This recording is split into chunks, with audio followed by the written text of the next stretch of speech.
തയ്യാറാക്കാൻ വേണ്ടി ഒരു ചട്ടി എടുത്തിട്ടുണ്ട്. അതിലേക്ക് ചെറുതായി നീളത്തിൽ കനം കുറച്ചരിഞ്ഞ വെജിറ്റബിൾ ഇട്ട് കൊടുക്കാം. ക്യാരറ്റ്, കായ, മത്തങ്ങ, കോവയ്ക്ക, പടവലങ്ങ, പച്ചമുളക്, പയറ്, മുരിങ്ങക്കായ ഇത്രയാണ് എടുത്തിട്ടുള്ളത്.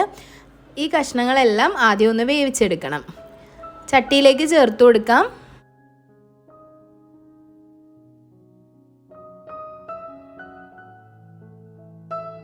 ഒരു ടീസ്പൂൺ ഉപ്പ് ചേർത്ത് കൊടുക്കാം. അര ടീസ്പൂൺ മഞ്ഞൾപ്പൊടി ചേർത്ത് കൊടുക്കാം. ഒരു ടീസ്പൂൺ വെളിച്ചെണ്ണ ചേർത്ത് കൊടുക്കാം. ഒരു അര കപ്പ് വെള്ളവും കൂടി ചേർത്ത് നന്നായി ഒന്ന് മിക്സ് ചെയ്തിട്ട് അടച്ച് വെച്ച് ചെറിയ തീയിൽ വെച്ച് വേവിച്ചെടുക്കാം. ഒരു 10 മിനിറ്റാണ് ചെറിയ തീയിൽ വെച്ച് കൊടുത്തത്. ഇടയ്ക്കൊന്ന് എടുത്ത് ഇളക്കി നോക്കണം. വെള്ളം അധികം ഒഴിക്കാത്തത് കൊണ്ട് തന്നെ അടിയിൽ പിടിക്കാതിരിക്കാൻ ശ്രദ്ധിക്കണം. കഷ്ണങ്ങളെല്ലാം നന്നായി വെന്ത് വന്നിട്ടുണ്ട്. അവയിലേക്കുള്ള അരപ്പിന് വേണ്ടി അരമുറി തേങ്ങ എടുത്തിട്ടുണ്ട്. 2 ചെറിയുള്ളിയും 2-3 തണ്ട് കറിവേപ്പിലയും ചേർത്തിട്ട് ഒന്നങ്ങ് ക്രഷ് ചെയ്ത് എടുത്തിട്ടുണ്ട്. ഒരുപാട് അങ്ങ് അരഞ്ഞു പോകാൻ പാടില്ല. വെള്ളമൊന്നും ചേർക്കാതെ ഒന്ന് ക്രഷ് ചെയ്തെടുക്കാം. ഇനി ഇത് കഷ്ണങ്ങളിലേക്ക് ഇട്ട് ഒന്ന് മിക്സ് ചെയ്തിട്ട് അടച്ച് വെക്കണം.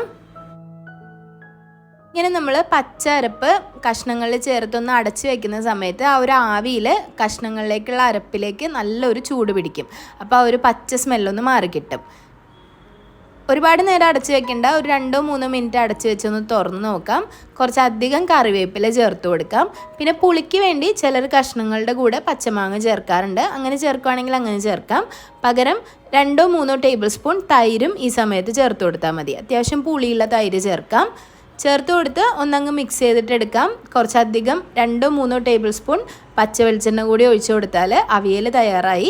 ആ ഒരു പച്ച വെളിച്ചെണ്ണയുടെയും അതുപോലെ കറിവേപ്പിലയുടെയും ആ ഒരു ടേസ്റ്റ് തന്നെയാണ് അവിയലിൻ്റെ രുചി.